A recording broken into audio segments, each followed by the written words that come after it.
Donc, bonsoir, bienvenue à l'Église baptiste centrale de la Rive-Sud pour cette autre présentation sur la création de Dieu versus la théorie de l'évolution, donc la réalité de la création. S'il y en a qui se souviennent de ce qu'on a vu un peu la semaine passée? Ça, entre autres. Vous avez vu? Ouais, ben ça, c'était dans le résumé, oui. All right. Donc, l'effet de serre. Donc, on a vu ça la semaine passée. Là, on va juste revoir là, deux diapos de ce qu'on a vu la semaine passée. Donc, le dôme d'eau. La théorie du dôme d'eau, c'est qu'il y a un dôme d'eau qui était en suspens autour de la Terre, puisque dans les Écritures, on voit qu'il y a quelque chose qui nous donne cet indice-là, qu'il y avait des eaux au-dessus et des eaux en dessous.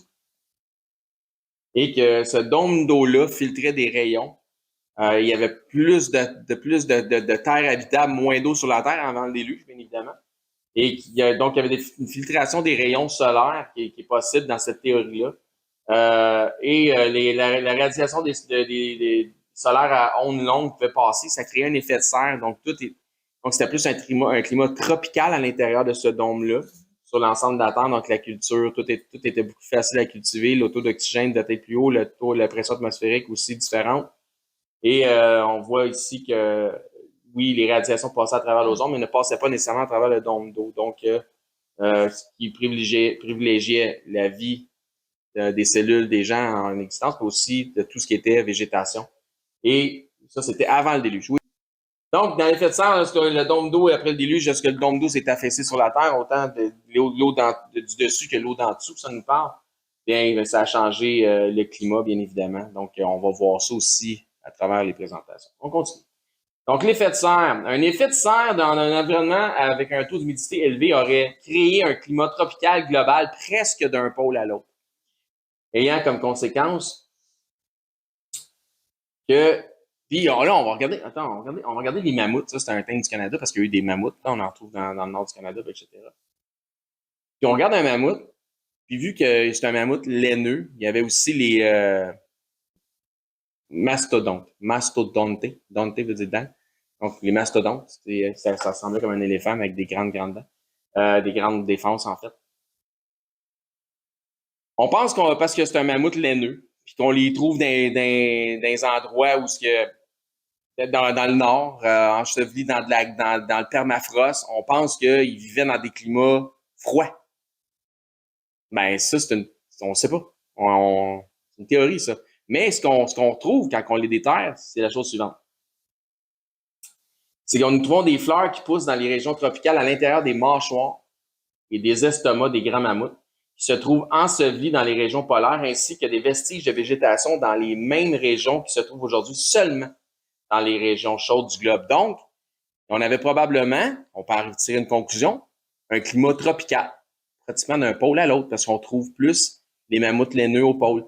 C'est comme, tu sais, les T-Rex, on regarde les T-Rex, ça veut pas dire que les T-Rex, il y en avait partout sur le globe, il y en avait peut-être juste plutôt dans une région du globe. Puis de toute façon, on parle des gros T-Rex, peut-être qu'il y en avait des petits ailleurs aussi, on sait pas. Continuons. Donc, un effet de serre plus une pression atmosphérique accrue aurait donné comme résultat, quand on met ces deux résultats-là ensemble, ça peut avoir comme effet que les régions bien irriguées par des cours d'eau naturels ne nécessitaient pratiquement pas de pluie ou pas de pluie du tout, afin d'alimenter une végétation abondante, un peu comme on voit ici, c'est bien irrigué. Donc, avec aussi ce qu'on appelle la rosée, grâce à ces éléments réunis, seule la rosée aurait pu être suffisante à la surface des sols des régions bien irriguées. Et regardez bien ce qu'on voit dans les Écritures.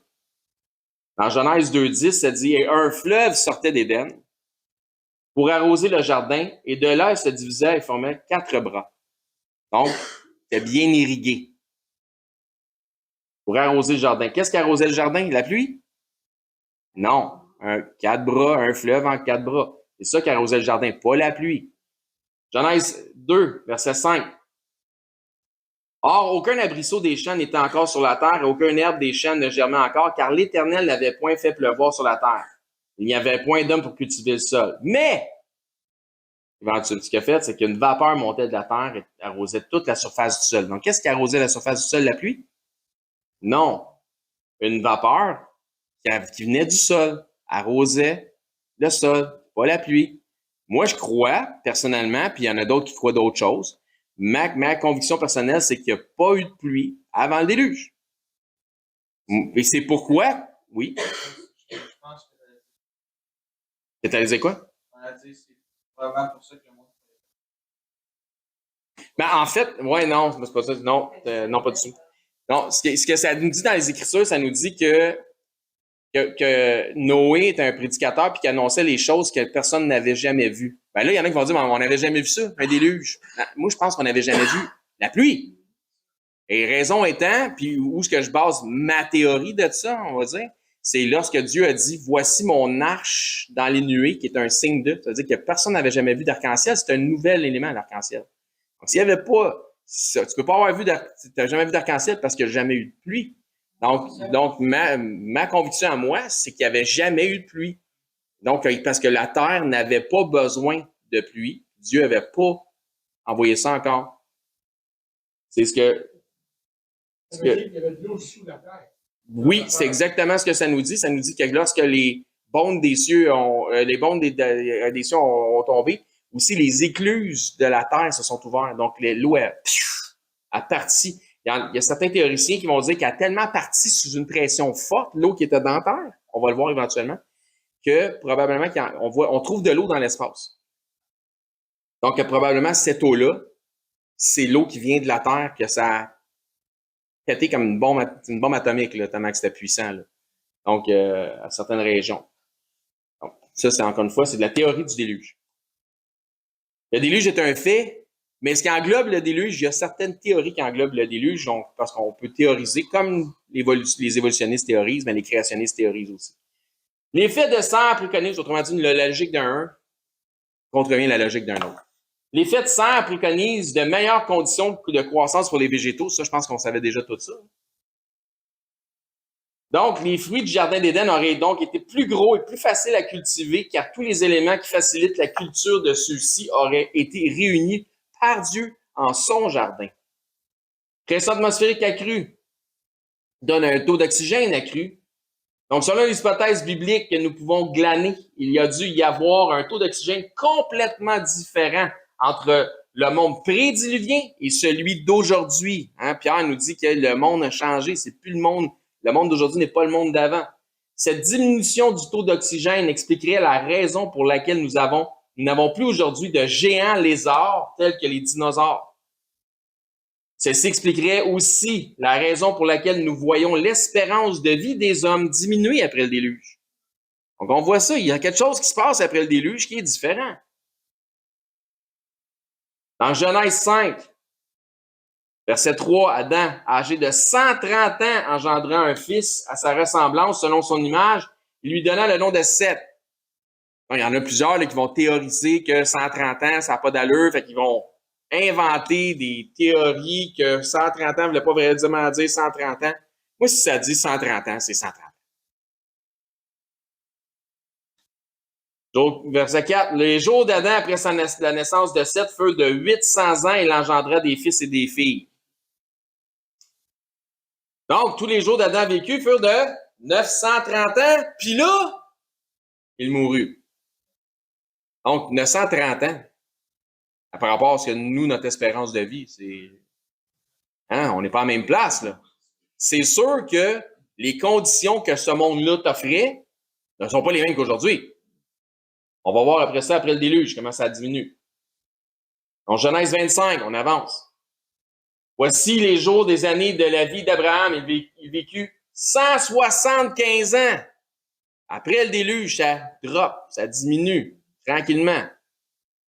Genèse 47, on avance. Pharaon dit à Jacob, quel est le nombre des jours de ta vie? Et Jacob répondit à Pharaon, les jours des années de mon pèlerinage sont de 130 ans. Il était rendu à 130 ans. Il est mort pas longtemps après. Les jours des années de ma vie ont été peu nombreux et mauvais. Peu nombreux par rapport à qui? Ils n'ont point atteint les jours des années de la vie de mes pères durant leur pèlerinage. L'espérance de vie diminuait. Ça fait du sens? Taux d'oxygène accru toujours. Donc, des bulles d'air microscopiques sont piégées dans ce qu'on appelle de l'ambre. Donc, c'est une résine d'arbre fossilisée. Puis Puis on peut les analyser lorsqu'on retire l'oxygène d'un bulle. Dans les bulles, il y a de l'air. Des bulles d'air. Il y a donc. Ça ressemble à ça. Et quand on les observe, l'air ancien contenait 50% d'oxygène en plus que l'air d'aujourd'hui. Méchante différence, là. Énorme. Les tests conduits sur des mouches à fruits, donc aujourd'hui, si on fait des expériences, ont démontré que celles-ci vivaient 8 fois, déjà que c'est fatigant une mouche d'avoir qu'elle crève, mais 8 fois plus longtemps dans un environnement avec un taux d'oxygène accru de 75%. Comme une chambre hyperbare. Elles sont devenues plus grosses et leurs exosquelettes est devenu plus épais. Ah! Spécial, hein? Il y avait des géants dans ce temps-là, ça nous dit dans la Bible. Ben, ça se peut-tu que s'il y avait des géants dans ce temps-là, hommes, il y avait aussi des géants bébites, puis des géants animaux? Okay. Pour les mêmes raisons. Des battes de baseball, la mouche. OK, libellule géante. Il y a une libellule géante préhistorique qui s'appelle la Meganuera. Je sais pas ce que ça veut dire, mais elle est méga quelque chose. Ouais, par rapport à, vous voyez, la libellule par rapport à l'homme, ça te prend une méchante tapette à mouche, comme Didier vient de nous dire. Ouais. Ça prend une batte à mouche. Ça, c'est un fossile de la Meganuera. La plus grande espèce de libellule vivante aujourd'hui a une envergure allant jusqu'à 7 pouces, a même une grosse bébête, et un corps jusqu'à 5 pouces de long. Donc 7 pouces avec les ailes, 5 pouces avec le corps. Donc, c'est quand même hein? Hein?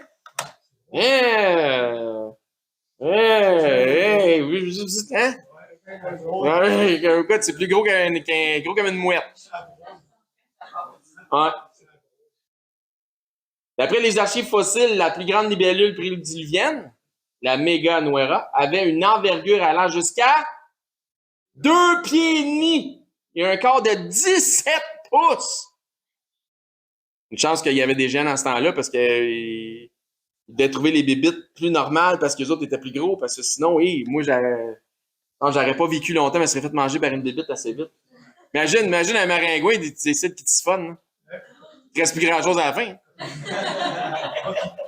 Ouais, c'est ça, exact. Ouais. Ça arrive chez vous, t'as pris 130 livres, qu'est-ce qui s'est passé? Je me suis fait piquer par un allée. T'as enflé.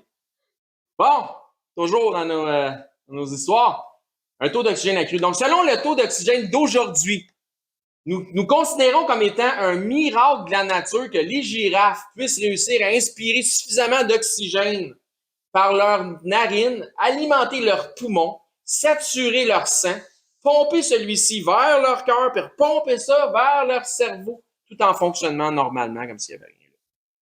Ça n'a pas de... Parce que, écoute, ça rentre là, ça s'en va là, ça fait le tour dans le sang, ça passe par le cœur, puis le cœur pompe vers le cerveau. Ça. Ouais, j'imagine écoute, ça doit être un petit peu plus gros que le mien. Mais, puis quand même, quand on regarde, ça a 18 pieds à peu près. 3 hommes de 6 pieds. Un mâle. Un girafe. Mais, si on regarde, un brachiosaure, 43 pieds, les gros qu'on trouve. 43 pieds. Dans cette optique de la survie de la girafe, il a donc fallu un taux d'oxygène, logiquement, sans chercher trop fort, plus élevé afin que le brachiosaure puisse, de la même manière, inspirer suffisamment d'oxygène grâce à des narines pas plus grosses que celles d'un cheval.